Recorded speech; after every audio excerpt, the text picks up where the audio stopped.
હે દેરાણી થઈ ગયા તારે ધૂ કચરા? હા હો ધૂ કચરા થઈ ગયા, પણ એવા થાકી ગયા ને હવે કંટાળો આવી ગયો હે. મને તો ઈ નથી સમજાતું કે ધૂ કચરાનો રિવાજ કાઢ્યો કે ને.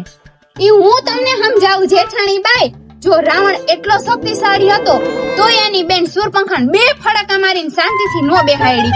જો ઈ શૂરપંખા વાયડી થઈને રામ ભગવાન પાસે નો જાત, નો લક્ષ્મણજીનું ના કાપત, નો સીતા માતાનું અપહરણ થાત કે નો એની લંકાની પતન થાત. અને જો આ બધું હે ને શૂરપંખાને લીધે જ થયું હે. જો શૂરપંખા એવું કાઈ નો કર્યો ને તો આ દિવાળીના ધુંજારા ને એવું કાઈ નો કરવું પડત. જો દુનિયા ઉપર હજી હોય ને શૂરપંખા, એને તો વાળ ઝાલીને મારી પાસે લઈ આવું, બીજી વાર એનું નાક કાપી નાખું.